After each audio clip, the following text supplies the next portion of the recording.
급속한 고령화로 노인 인구가 점점 증가하고 있습니다. 이에 따라 돌봄이 필요한 어르신도 늘어나고 있습니다. 따뜻한 마음, 행복한 동행. 2020년 어르신 돌봄 서비스가 맞춤형 돌봄으로 보다 든든하게 찾아옵니다. 노인 맞춤 돌봄 서비스로 무엇이 달라질까요? 하나, 맞춤형 돌봄. 노인 맞춤 돌봄 서비스는 가까운 기관에서 어르신 댁을 방문하는 방문형 프로그램과 어르신을 가까운 기관으로 모셔 프로그램을 제공하는 참여형 프로그램. 서비스 상담을 통해 어르신의 욕구를 파악한 후 전문가들이 서비스를 계획하여 어르신에게 보다 나은 맞춤 서비스를 제공합니다. 둘, 든든한 돌봄. 지금보다 더 많은 어르신에게로 돌봄이 확대됩니다. 촘촘하고 든든한 노인 맞춤 돌봄 서비스를 위해 생활지원사가 함께합니다. 생활지원사의 역할은 무엇일까요? 정기적인 전화통화로 안부를 묻고 직접 방문을 통해 안전을 확인합니다. 어르신이 건강하고 독립적인 생활을 하실 수 있도록 영양, 보건 건강정보, 인지저하 예방 등의 생활교육을 통해 어르신의 노후를 보다 편안하게 지내실 수 있도록 지원해드립니다. 혼자 생활하기 어려운 어르신의 외출을 도와드릴 수 있고 혹은 어르신을 가까운 기관으로 모셔 건강운동 등의 프로그램을 제공합니다. 이 외에도 장보기, 가사지원 등 일상생활을 도와드립니다.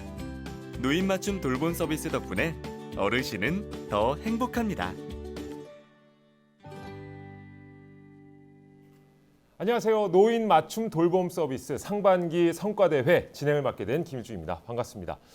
자, 노인 맞춤 돌봄 서비스가 어떤 서비스인지 시작하기에 앞서 영상을 통해서 확인해 봤는데요. 정말 어르신들을 위해서 밤낮으로 고생하시는 많은 분들께 감사의 말씀과 또 응원의 메시지도 전달해 드리고 싶습니다. 함께 지켜보고 계시죠? 고맙습니다.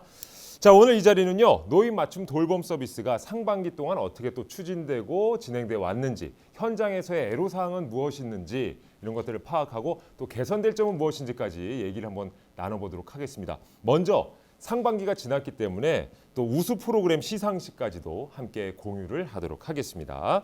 자, 가장 먼저 노인 맞춤 돌봄 서비스 우수 프로그램 시상식을 진행하도록 하겠습니다. 전국 수행기관에서요, 총 84개의 출품작을 보내주셨습니다. 수도권에서 29개, 강원권에서 6개, 그리고 충청권에서 20개, 경상권에서는 19개, 전라권에서 9개, 제주권에서는 1개의 작품을 출품해 주셨는데요. 이 가운데서 10개의 수상작을 추렸습니다. 먼저 장려상입니다. 장려상.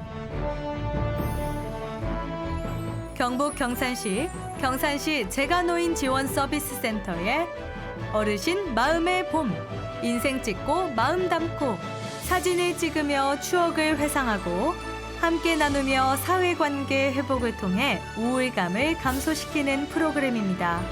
수상을 축하드립니다.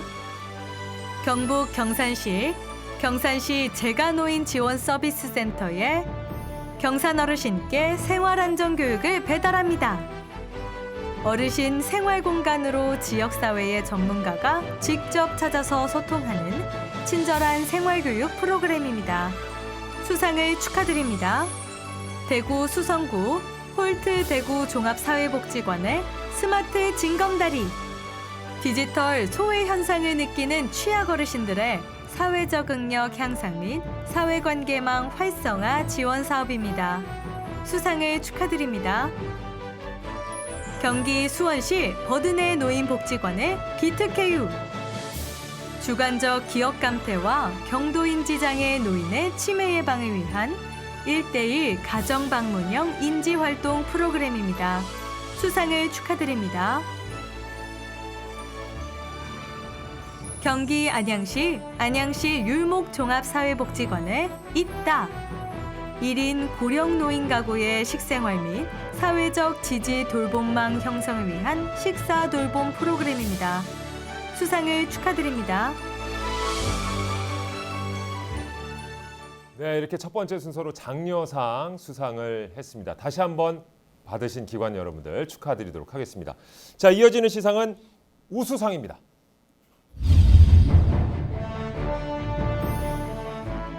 부산광역시 독거노인 종합지원센터의 사랑의 묘약, 독거노인의 사회적 고립 해소를 위한 우리 동네 약국 결연 사업입니다. 수상을 축하드립니다.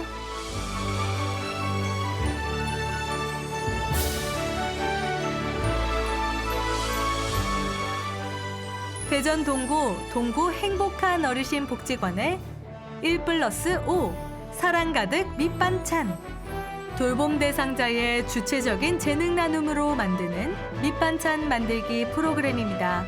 수상을 축하드립니다. 충남 서천군 노인복지관의 우리 동네 복지사, 서천군 거주 독거 어르신들의 행복한 삶을 위해 당사자의 자주성과 지역사회의 공생성을 살리기 위한 지역 복지 리더 양성 교육 및 실천 프로그램입니다. 수상을 축하드립니다. 자, 이렇게 우수상을 받으신 기관 여러분 다시 한번 축하드리겠습니다. 곳곳에서 지금 함성과 박수가 터져 나오고 있는 거 맞죠? 자, 이어지는 시상은 단 한 팀, 최우수상 시상입니다.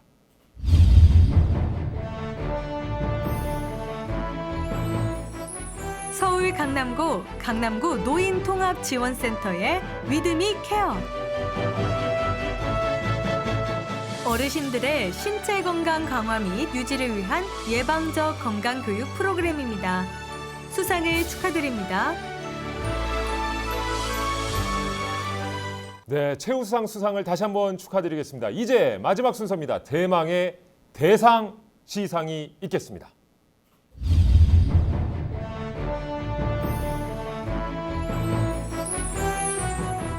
전북 전주시 우리노인복지센터의 케어 예방교실, 신체 정신 기능이 취약한 노인의 헬시 에이징 인 플레이스를 지원하기 위한 케어 예방교실입니다. 수상을 축하드립니다. 자, 이렇게 대망의 대상까지 모든 시상이 이루어졌습니다. 다시 한번 수상하신 모든 기관 여러분 축하드리겠습니다. 그동안 정말 수고 많으셨습니다. 프로그램 하나하나가 정말 모두가 다 고심한 흔적이 느껴져서 심사하기도 정말 어려웠다는 후일담을 들었습니다. 자, 더불어서 노인 맞춤 돌봄 서비스 우수 영상도 함께 선정이 됐습니다. 4월과 5월 우수 영상 부문도 99개 작품 중에 6개 수상작을 발표하게 됐는데요. 해당 부문의 수상작은 저희가 쭉 한번 지켜봐야 되겠습니다만 시간 관계상 본 행사에 안내해드리지 못한 점 양해 부탁드리겠습니다. 수상한 6개 작품은 유튜브 채널을 통해서 함께 또 확인해 보실 수 있으니까요. 꼭 한번 들어와 보시길 바라겠습니다. 자, 정말 수상하신 기관분들도 계시고 수상하지 못한 분들도 계시겠지만 모두 정말 고생 많으셨다는 점 다시 한번 말씀드리겠습니다.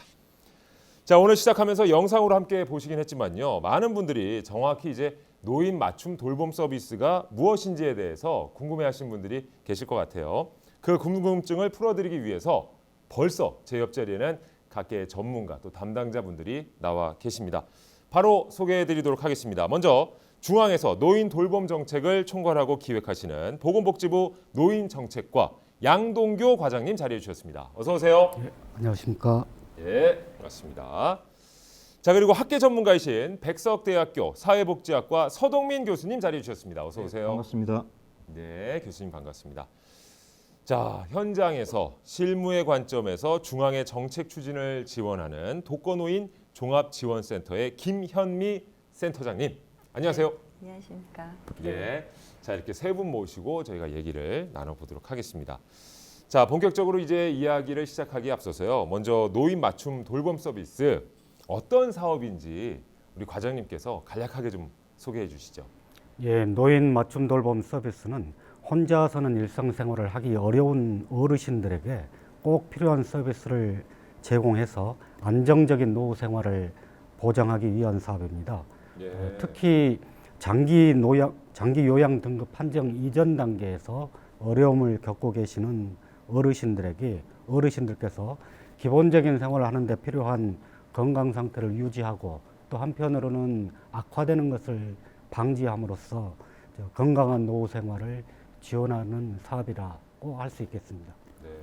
딱 듣는 순간에도 정말 필요한 정책이다 생각이 드는데요. 어떻게 또 어떤 계기로 이런 정책을 시작하게 됐는지도 궁금해지는데요. 예, 다 잘 아시겠지만 지금 우리 사회는 급격한 고령화 사회입니다. 얼마 안 가서는 우리 국민 전체 4명 중에 1명이 노인 인구에 포함되는 초고령 사회에 진입할 텐데요. 예. 이에 따라서 지속 가능한 노인 돌봄 체계를 구축할 필요가 있고 이를 위한 2가지 과제가 놓여 있다고 봤습니다. 첫째는 현재보다 훨씬 많은 어르신들을 보살펴서 돌봄의 사각지대에 있는 분들이 안 계셔야 된다는 것. 그리고 둘째는 돌봄의 예방적 효과를 높여서 장기 요양 같은 고비용 돌봄으로의 진입을 예방할 필요가 있었습니다. 네. 그러나 지금까지 있었던 여러 가지 사업들이 추진되어 왔지만 그리고 각 사업별로는 열심히 어르신들을 돌보고 보살펴 드렸지만은 사업별로 서로 칸막이가 있었고 또 분절적으로 수행됨으로써 다소 비효율적으로 운영되었다고 할 수 있었습니다. 예. 즉 어르신들의 입장에서는 꼭 필요한 서비스가 제공되지 않기도 하고 어떤 경우에는 필요 이상의 서비스가 한정된 어르신들에게 제공되는 등의 문제가 나타났습니다. 이에 따라서 기존의 6개 노인 돌봄 관련 사업들을 통합해서 하나의 단일한 전달 체계와 효율적인 운영을 위해서 노인 맞춤 돌봄 서비스로 통합한 것이고요. 예. 이 사업들을 통해서 어르신들의 필요에 따른 서비스를 제공함으로써 아까 말씀드린 대로 장기 요양 서비스로의 진입을 예방하고 또 늦추는 그런 목적하에 시작하게 됐습니다. 그렇군요. 그러니까 말씀을 들어보니까 우리 어르신들과 관련된 이제 복지 사업은 이것 말고도 예전부터 추진해왔던 것들이 분명히 있었을 텐데 이 다른 서비스와 노인 맞춤 돌봄 서비스의 차이점이 있을까요, 교수님? 네, 노인 장기요양 보험에서 제공하는 노인 요양 시설이나 방문 요양 등 장기요양 서비스는 아마 다들 잘 알고 계실 겁니다. 예. 예, 노인 맞춤 돌봄 서비스는 어르신들이 이런 장기요양 상태로 진입하기 전에 예방적 서비스를 제공하는 역할을 담당하고 있습니다. 이때 중요한 것이 이 셀프 케어라고 하는 관점인데요. 셀프 케어요. 다른 말로 하면 자기 관리가 되겠습니다. 네. 노인에게 어떤 획일적인 서비스를 제공해 드린 것이 아니라 어르신이 현재 하고 있는 것, 또 어르신이 할 수 있는 것, 이런 것들을 발견해서 어르신의 어떤 잔존 능력, 이런 것들을 최대한 유지하고 또 건강한 노후를 누릴 수 있도록 맞춤형 돌봄 서비스를 제공해 드린다는 것이 이 사업의 제도의 가장 큰 차이점이라고 할 수 있겠습니다.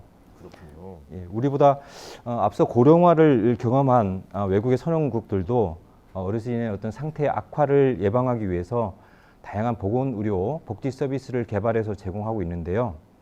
이때 에이징 인 플레이스라고 하는 것을 중요한 정책 또 실천의 어떤 원리로 삼고 있습니다. 즉 어르신들이 친근하고 친숙한 공간, 본인의 집 그리고 거주지에서 배우자와 가족, 이웃과 함께 행복하게 나이 들어갈 권리를 제도적으로 보장해 드리기 위해서 노력하고 있습니다. 노인 맞춤 돌봄 서비스는 어르신들의 자기 관리를 지원함으로써 장기요양 상태가 되는 것을 예방하고 또 정든 곳에서 또 건강하게 생활하실 수 있도록 지원하는 우리 사회의 새로운 선진 노인복지 서비스다라고 할 수 있겠습니다. 네, 정말 많은 어르신들께서 두 팔 벌려 환영을 하실 것 같아요. 근데 이제 이름 그대로 노인 맞춤 돌봄 서비스입니다. 그럼 이제 정말 눈높이에 맞춰서 우리 어린아이들에게도 왜 눈높이에 맞춰서 교육을 하듯이 어르신들에게도 맞춰서 서비스를 해드릴 텐데 그럼 당장 이제 궁금한 점이 이 서비스를 어떻게 이용할 수 있을지 어디 뭐 신청을 해야 되는 건지 이런 것도 궁금할 것 같아요. 이 부분에 대해서는 그럼 우리 센터장님께서 좀 답변해 주실까요? 네. 노인 맞춤 돌봄 서비스는 그 기초노령연금 수급 대상자 중에서 독거노인이나 조성 가정이나 아니면 노부부 세대 중에서 돌봄이 필요로 하는 그런 어르신들 중에서 한 만 65세 이상 노인들을 대상으로 신청을 할 수가 있습니다. 만 65세 이상. 네네. 예. 전국에 647개 수행 기관이 있고요.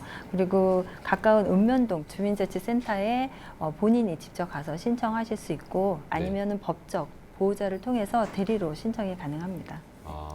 그러니까 어르신들 본인이 직접 가셔도 되고 아니면 법적 보호자가 네네. 대신 또 신청을 할 수도 있고 만 65세 이상 어르신을 대상으로 한다고 하니까 다시 한번 기억해 두시고요.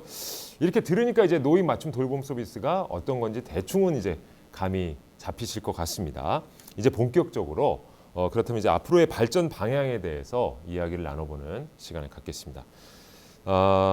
요즘에 실은 이제 사회 곳곳이 힘들거든요. 바로 코로나19 때문이죠. 뭐 남녀노소 가리지 않고 정말 많은 분들이 힘들어하고 계시는데 특히나 고령층에 이제 코로나19에 좀 취약하다는 얘기를 워낙에 많이 듣고 있습니다. 뭐 통계 자료도 지금 보고 계시는데요. 60세 이상의 고령자분들이 얼마나 또 취약한지를 저 표를 통해서 또 보실 수가 있을 것 같아요. 치명률도 상당히 높아요. 그렇기 때문에 상당히 좀 고민들을 많이 하실 것 같은데 이 노인 맞춤 돌봄 서비스도 코로나로 인해서 뭐 서비스 이용이라든지 제공에 있어서 좀 어려움이 많을 것 같아요.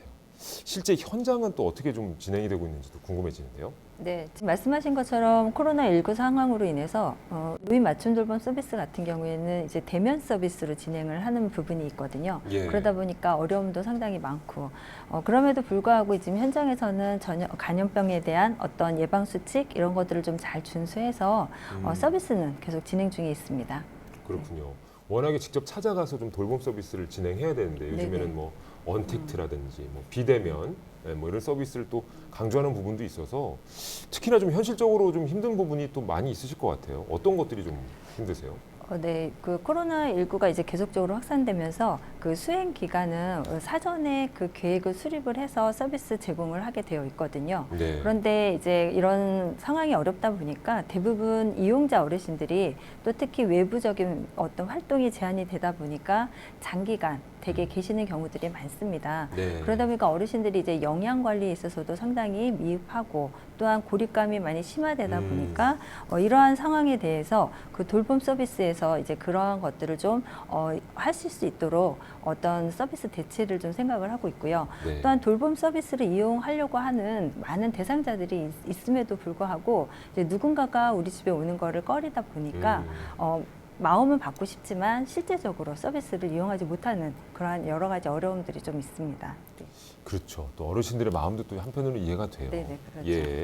근데 그럼에도 불구하고 또 서비스 제공을 위해서 많은 분들이 애쓰시고 있다는 얘기를 들었습니다. 어떻게 좀 서비스 제공을 하고 계시나요? 노인 맞춤 돌봄 서비스는 제가 서비스라 해서 어르신들을 이제 직접 대면해서 서비스를 제공하는 것입니다. 그러다 보니까 이제 코로나로 인해서 이렇게 직접 대면이 많이 어려움이 있습니다. 그래서 생활 방역이나 사회적 방역 뭐 이런 것들을 이제 이야기하면서 어르신들을 만날 때는 그 철저하게 어떤 감염병 예방 수칙을 준수해서 어르신들을 만나고 또한 어르신 댁을 찾아갔을 때는 어르신한테 어떻게 방역을 할지 어떻게 가정에 살균 소독을 할지 이런 것들을 정보 제공을 통해서 어르신들께 알려드리고 또 함께 어르신 댁을 방역을 하는 이런 것들도 같이 하고 있습니다. 그리고 조금 전에도 말씀드린 것처럼 어르신들이 이제 식사 관리나 영양 관리에 좀 미흡하다 보니까 이런 영양 관리를 위해서 지자체 그리고 기업의 후원을 좀 받아서 식료품 키트, 도시락 이런 것들을 생활지원사를 통해서 전달을 하고 있습니다. 특히 이제 혼자 고립되다 보니까 어르신들한테 이제 어떤 고립감 방지를 위해서 마음 방역이라는 그런 서비스를 또 마음 방역. 네네. 그래서 예를 들면 어르신이 이제 가정에서 체조나 아니면은 인지놀이 뭐 이런 것들을 맞춤형 서비스로 제공을 하는 거죠. 그래서 마음이 우울하지 않게 하고 또한 자살이나 여러 가지 그런 어떤 정신적인 그런 피폐에서 벗어날 수 있게끔 마음 방역을 하는 겁니다. 더불어 중앙의 독거노인 종합지원센터에서는 이런 많은 기업들을 좀 연결을 해서 마스크 아니면 소독제, 방역 물품, 식료품, 생활용품들을 지원을 하고 있고요. 이런 것들은 이제 현장에서도 또 많이 노력을 하고 계십니다. 그래서 정부, 그다음에 기업 이런 공동 어떤 대응을 통해서 서비스가 이용자들에게 적절하게 제공될 수 있도록 현장에서 많은 노력들을 하고 있습니다. 네. 예, 야, 단순히 그냥 맞춤 돌봄 서비스가 뭐 말만 그런 게 아니라 정말 하나하나 세분화해서 우리 어르신들을 위해서 이렇게 복지 서비스를 해주시고 계시는 것 같아요. 정말 대단하네요. 어떻게 보면 코로나19가 어르신들뿐만 아니라 우리 서비스를 해줘야 되는 분들에게도 어려운 부분일 텐데 그런 것까지 다 감안하고 철저한 또 방역 아래 서비스를 시행하고 있다고 하니까 다시 한번 좀 존경스럽다는 말씀까지 드리고 싶은데, 근데 이제 코로나도 문제지만요. 이제 벌써 이제 7월 아니겠습니까? 초복도 지났고 이 뜨거운 무더위도 어떻게 보면 우리 어르신들에게는 참 힘든 계절일 것 같아요. 이 코로나19 때문에 어르신들이 이제 모여서 더위를 피할 수 있는 뭐 경로당이라든지 무더위 쉼터도 폐쇄가 됐다고 하니까 실은 더위를 좀 식힐 수 있는 공간이 있어야 되는데 그러지 못한 것 같아서 좀 어떻게 보면 더 무더위가 힘드시지 않을까. 저렇게 좀 시설이 폐쇄된 곳들이 좀 많이 있어요. 그러니까 단체도 모이면 안 되기 때문에. 근데 또 예전에는 정말 뭐 이렇게 마을에 시원한 뭐 나무 그늘이나 이런 데 앉아서 쉬면 되는데 요새는 또 그런 공간이 마땅치도 않거든요. 아니면 은행을 많이 찾아갔죠, 예전에는. 근데 요새 이제 은행도 잘 안 가시고. 그러니까 어쨌든 참 이런 무더위 때문에 어르신들 걱정이 또 앞서기도 하는데 이게 노인 돌봄 서비스 종사자분들도 마찬가지잖아요. 뜨거운 야외라든지 또 현장에 또 방문을 하셔야 되니까 이것도 많이 힘드실 것 같은데 이런 무더위 속에서는 또 어떻게 진행이 되고 있나요?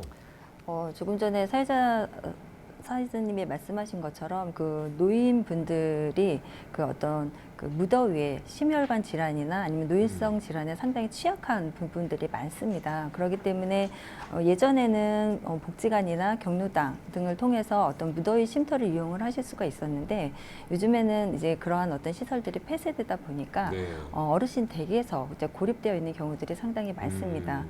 특히 이제 어르신들은 그 전기세나 이런 것들 이제 아깝다 해서 선풍기도 제대로 안 틀고 이제 지내시다 보니까 더욱더 이런 고립된 생활 속에서 더욱더 어떤 무더위에 취약할 수밖에 없는 그런 상황이기 때문에 생활지원사들이 이분들을 이제 계속적으로 가서 돌봐줘야 되는 어떤 그런 상황이라고 보실 수가 있습니다. 솔직히 그 생활지원사 선생님들도 그 하루에 어르신들을 뭐 많게는 5가정, 뭐 6가정까지 방문을 하시면서 그런 어떤 무더위 속에서 다니셔야 되는 상황입니다.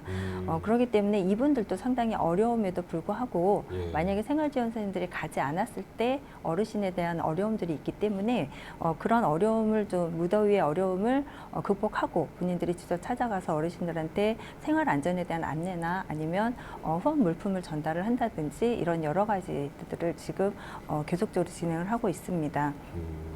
어떻게 보면 지금 노인 맞춤 돌봄 서비스가 현장에서 그나마 좀 진행이 되고 있는 거는 이런 전담 사회복지사 선생님들 그리고 생활지원사 선생님들의 노력 덕분에 그나마 고립된 어르신들이 사회적 지지망이 좀 생기게 되었고 또한 그분들이 이제 힘을 얻어서 살아가는 하나의 어떤 버팀목이 되지 않았나라는 생각이 듭니다. 네. 그렇군요. 참 무더위 속에서도 정말 고생 많으시네요. 현장 방문하시기 위해서.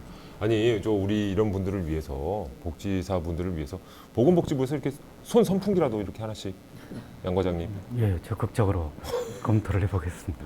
또 그런 부분 또 이렇게 쉽게 말씀해 주실 수 없으니까 어쨌든 저도 그냥 답답한 마음에 한번 여쭤는 봤습니다만은 어쨌든 정말 이렇게 열악한 상황에서 그래도 한편으로는 또 훈훈한 미담 사례도 있다고 들었습니다. 이게 어떤 이야기인가요? 네, 최근에 경북 안동에서 이제 어르신이 밭일을 하시다가 온열 질환으로 쓰러지신 경우가 있었습니다. 네네. 쉽게 말하면 뭐 일사병 이런 건가요? 네네, 그렇죠.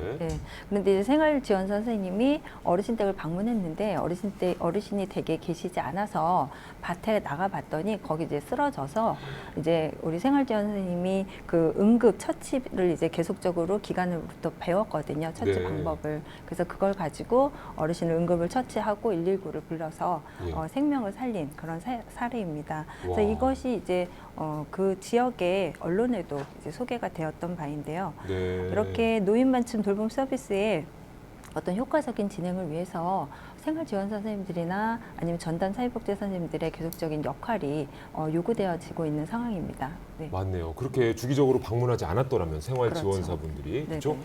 그럼 그 어르신 또 혹이라도 또 위험한 상황에 처할 수도 있었던 네네. 아찔했던 정말 순간인데 야 덕분에 그래도 네네. 정말 미담 사례네요. 대단합니다. 자 그러고 보니까 뭐 아직 사업이 첫 발을 내디딘 지 얼마 되지도 않았는데 뭐 코로나 또 이제 폭염도 겹치고 있고요. 이런저런 또 애로사항이 많아서 우리 과장님도 고민이 많으시겠어요. 예, 맞습니다. 네. 특히 코로나19가 언제 종식될지 모르는 그런 상황으로 장기화되고 있어서 걱정이 많았는데요. 네. 그럼에도 불구하고 전국에 647개 수행기관과 지자체가 서로 머리를 맞대서 서비스가 꼭 필요한 분들을 찾아 나서고 또 홍보를 하고 또 사회 참여와 생활교육, 자원 연계 영역까지 고군분투하셨다고 들었습니다. 네. 그래서 이런 것들을 보면서 이게 우리가 시작했던 노인 맞춤 돌봄 서비스의 역할이구나 이런 생각을 하면서 더욱 희망을 갖게 됐습니다. 그렇군요. 이렇게 우리 여러분의 말씀을 들으면 들을 때마다 더욱더 궁금해져요. 현장에서 정말 얼마나 수고가 많으실까. 그래서 저희가 생생한 현장의 이야기를 담아봤습니다. 영상으로 만나보시죠.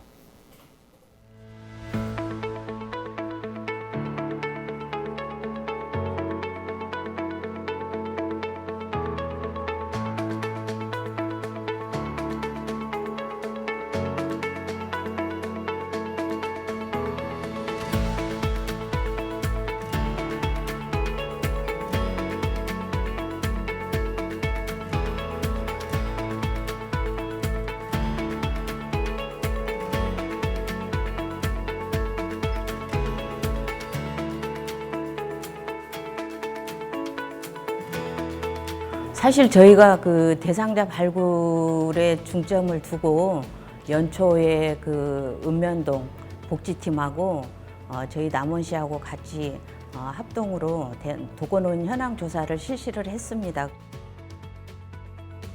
세계 수행업 기관하고 저희 남원시하고 같이 간담회도 수시로 진행을 했고요. 사회복지사 선생님들한테 역량 강화 교육도 실시를 했고 행정적인 뒷받침을 해줄 수 있는 모든 사항은 항상 열어놓고 수행기관하고 같이 진행을 했습니다.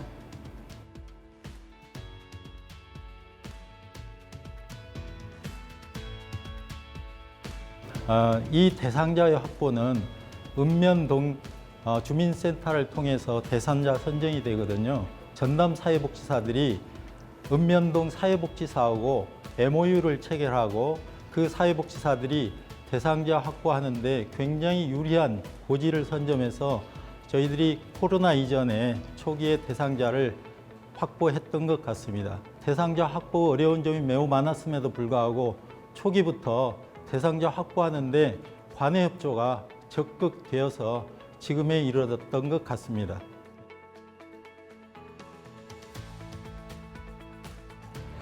코로나 바이러스 때문에 사실 어르신들이 집 밖으로 못 나오시고 또 이웃 간의 왕래가 끊긴 상황에서 이런 상황에서 취약 노인들의 돌봄 서비스가 더욱 절실히 필요하다는 것이 우리 사실 기관장님들의 공통된 생각입니다. 그래서 이에 우리 복지관에서는 노인 맞춤 돌봄 서비스 팀장을 자체 운영비로 별도 채용하여 이 서비스가 지역사회에 원활하게 지원될 수 있도록 사실 노력해 왔습니다. 네. 치매 예방을 위해서 인지기능 향상 프로그램, 그다음에 우울증 해소를 위해서 콩나물이나 버섯 키우기 프로그램, 그다음에 주거 환경 개선 사업으로 취약 가구의 대청소, 도배, 장판 제공 등 다양한 프로그램 등을 통해서 내실화를 기하려고 우리 지역의 수행 기관들은 역량을 이렇게 집중시키고 있습니다.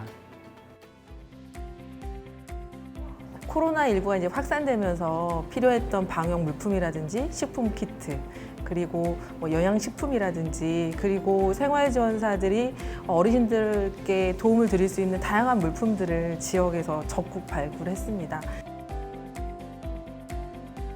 가장 큰 보람이라면 이 노인 맞춤 돌봄 서비스 하면서 올해 저희가 정말 전 세계적으로 누구도 예측하지도 못하고 경험하지도 못했던 이 어려운 상황에 내가 원하지 않았는데 질병의 위험으로부터 사회적 고립 상태에 있었던 어르신들을 저희가 사회와 연결해주는 그런 역할을 했다라고 생각을 합니다. 그리고 그 접점에 저희 생활지원사와 전담 사회복지사가 아주 중요한 역할을 했다라고 생각을 하거든요. 그래서 그 어르신들에게는 저희 생활지원사 선생님들이 가족이요, 친구, 그리고 이웃이자 사회가 아니었을까. 그래서 이게 가장 큰 보람이었다고 생각합니다.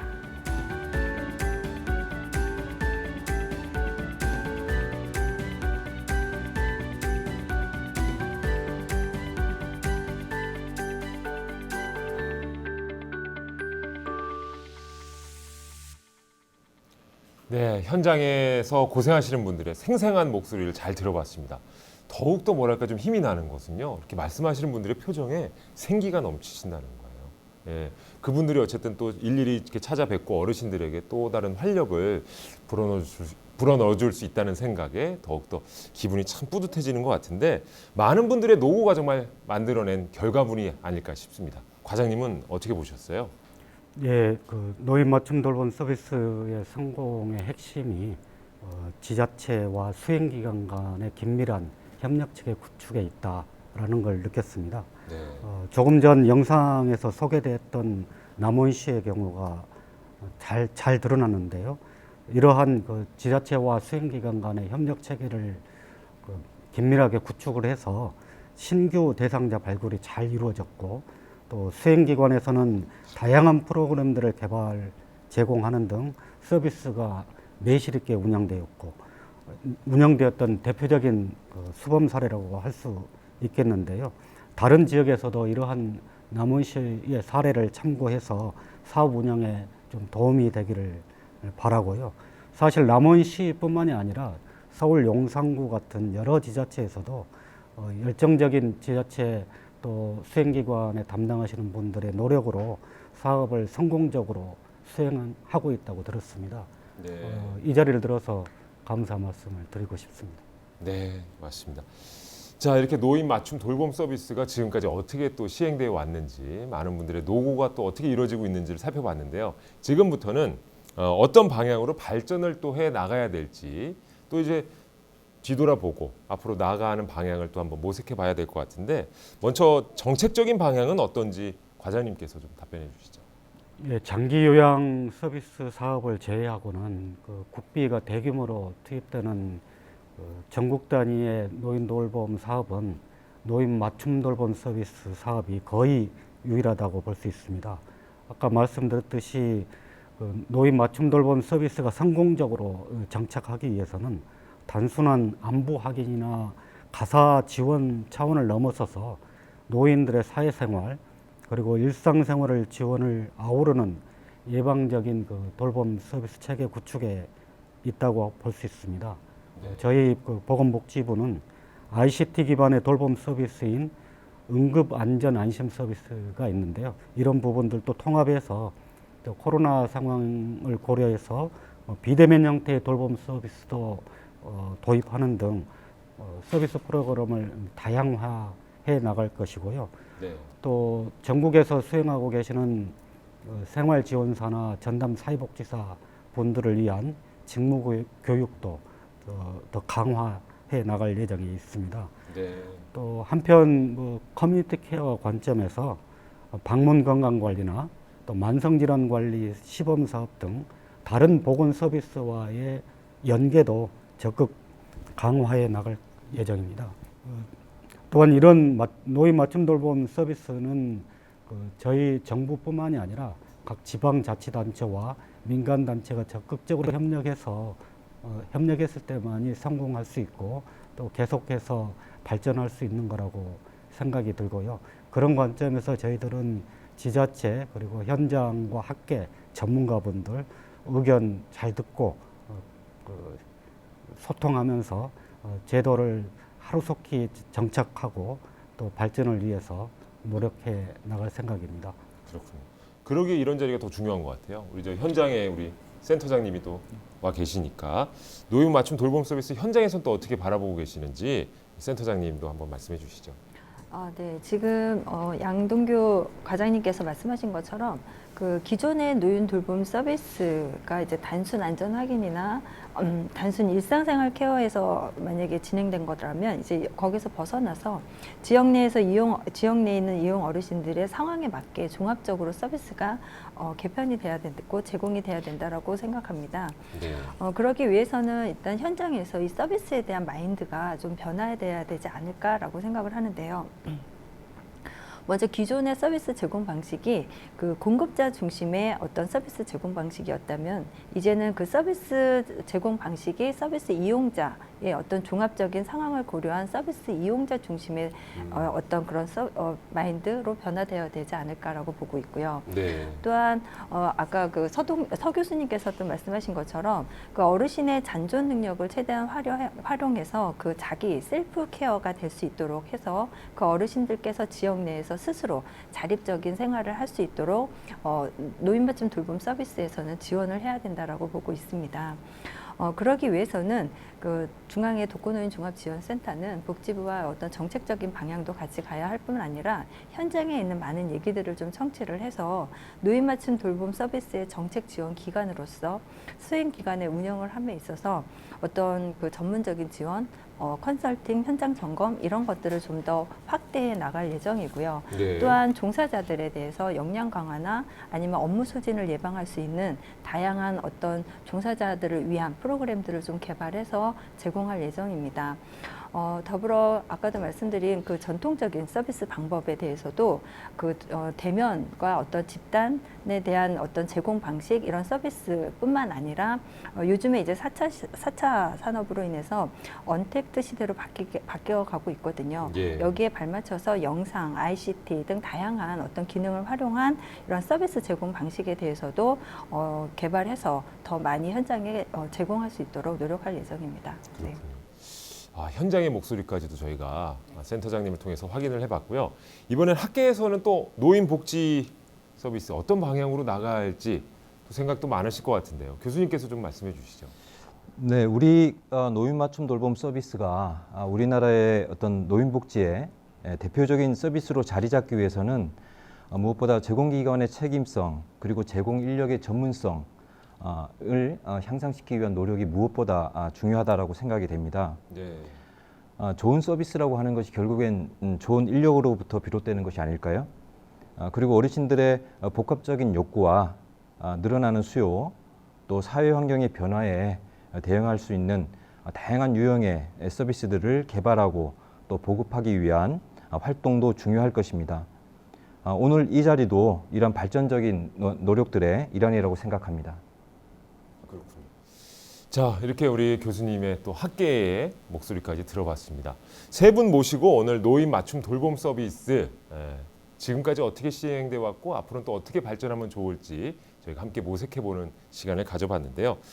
6개월간의 성과도 그렇고 또 앞으로의 방향까지 살펴보면서 개인적으로 드는 생각, 아마 보시는 모든 분들이 그럴 것 같습니다. 단순히 어르신들을 그냥 살펴야지라는 생각이 아니라 마음과 마음이 있는, 이게 그냥 일로 접근하면 정말 힘들 수 있거든요. 하지만 진심이 닿는 그런 맞춤 돌봄 서비스가 아닌가. 또 현장에서 일하시는 모든 분들의 정말 수고, 노고가 정말 대단하다는 생각이 다시 한번 들게 됩니다. 종사자 여러분들께 격려와 응원을 아낌없이 보내드리고 싶습니다. 자, 또 마지막으로요. 여러분들에게 드리는 응원의 메시지 담은 영상이 준비되어 있다고 하니까요. 그 영상 보시면서 오늘 이 시간은 마무리 짓도록 하겠습니다. 세 분도 오늘 수고 많으셨습니다. 네, 감사합니다. 네. 자, 함께 시청해 주신 여러분도 고맙습니다. 마지막 영상까지 꼭 지켜봐 주세요. 고맙습니다.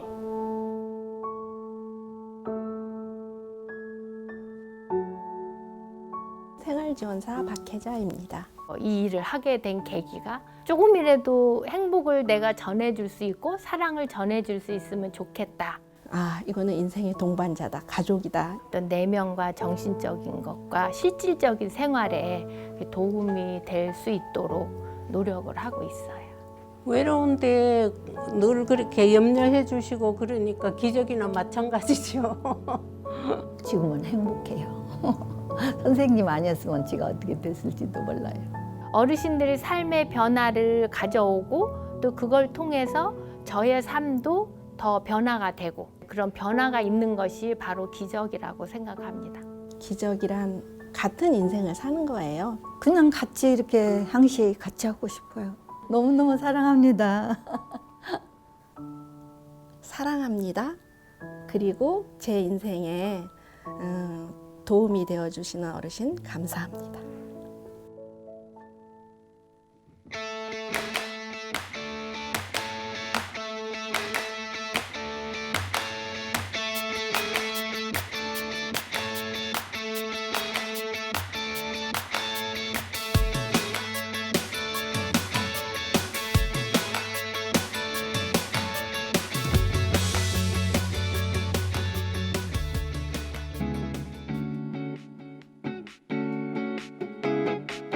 어르신 안녕하세요.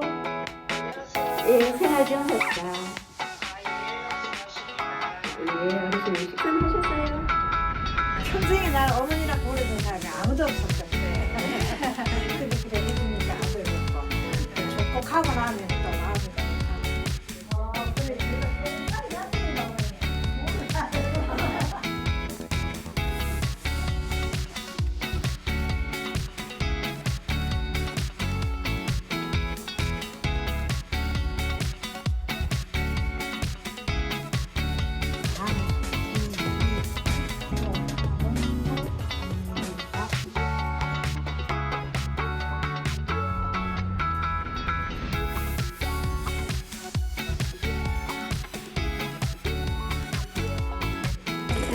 기다려주시니까 즐거운 책임감이